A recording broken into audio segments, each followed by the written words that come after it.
नमस्कार मु लवली सलोनी आज आपंक पे नहीं आछि आचारी सुपी चिकेन। आमे चिकेन को भलसे बाछी बुछा के नहीं धोई नहीं जे तापरे आमे हल्दी पाउडर लंका गुंड कश्मीर लंका गुंड नहीं जे कहीं कलर आसवा पे तापरे धनिया पत्र जोटा कि मोस्ट इम्पोर्टेंट जिनस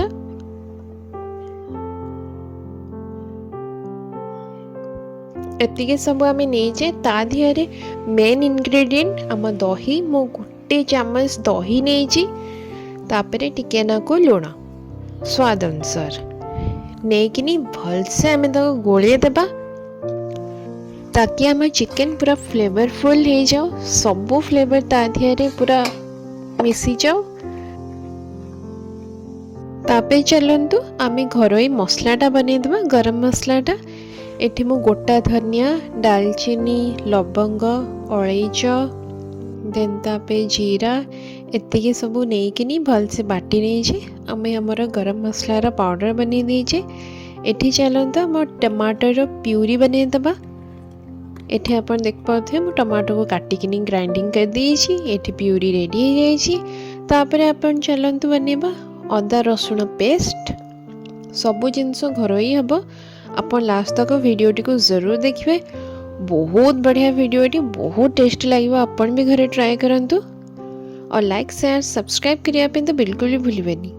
एठी अपन देख पाथे मु प्याज नहीं भल से चॉप करी नहीं तापरे एठी आमे तेल कड़े आमर बसई नहीं मु एठी सोरिष तेल यूज करची। सोरिष तेलर गोटे अलग फ्लेवर थाए और चिकेन मटन पाई सोरिष तेल बेस्ट थाए। एठी अपन देख पाथे आमे अधा रु अधा कलर आसे अपन प्याज को चलेबा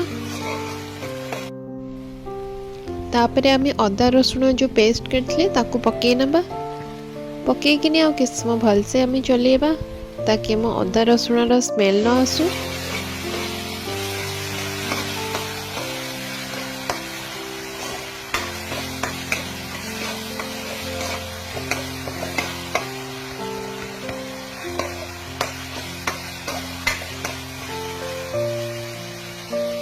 एठी हम पेस्ट भल से मिसी जाइए। एबे चलंतु गरम मसला पकेबा जोटा होममेड थिला ताको आमे पकेकिनी भल से चलेबा एकदम कैरामेलाइज हो जिवो सब तेल से पी जिवो जेमती। एठी अपन देख पाथुए सब तेल ता धीरे पी जाइए।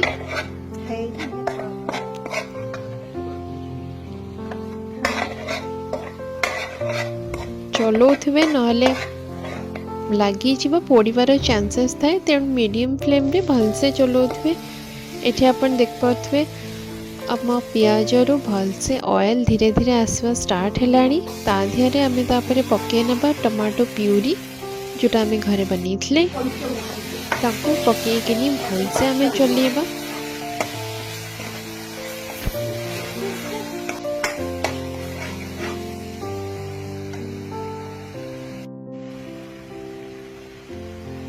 एठी अपन देख पाथुए आम ग्रेवीटा मस्त हो जाइए मसलाटा एकदम रेडी हो जाइए।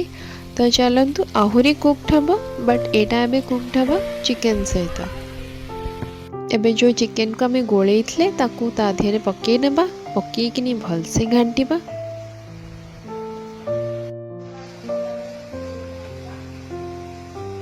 आपण चाहेले आलू दे परिबे या फिर स्किप भी कर परिबे एटा किछि इम्पोर्टेंट नुहे।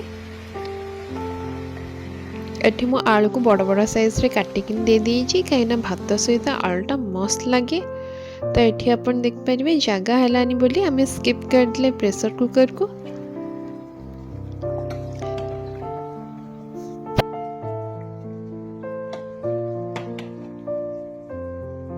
टिके नाकू ताको फुटिया पे टाइम देबे फुटी सारा पर से भल फ्लेवर आसीबा आउ ताको आहुरी बेटर फ्लेवर पे चलंतु धनिया पत्र पके नबा।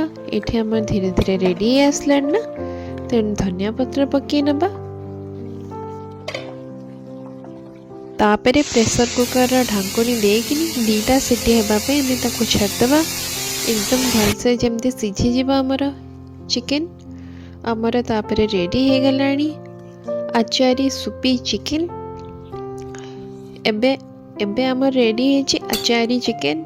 सुपी तो आड हम लास्ट तक देखु ना सुपी एकदम आड हो देख पाथे आम सुपी आड हो।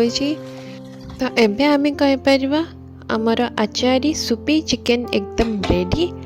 आपण भी घरे ट्राए करंतु और मते कमेंट सेक्शन में जरूर बतांतु आपण को केमिति लागिला। और जदि आपण सब्सक्राइब मते करि नाहंती जल्दी रे जल्दी जांतु सब्सक्राइब करंतु और बेल टा को चिपे नियंतु ताकि मोर रिसेंट वीडियो भी आपण को जल्दी रे जल्दी देखा जाय परिबो। आपण लाइक शेयर करिया पे तो बिल्कुल भी भूलिबेनी। एमिदी भलो भलो वीडियो एमिदी यूनिक खाइबा आपण को देखा को मिलेबा जहाँकि आपण आराम से घरे चुटकी मारिक नहीं कर पारे। आपण जदि भूली जाउछन्ती लाइक शेयर करिया पे जल्दी रे जल्दी करि नियंतु। और मु जाउची बाड़ी बुढ़ा किनी खाइबा पे और रहिली एठी।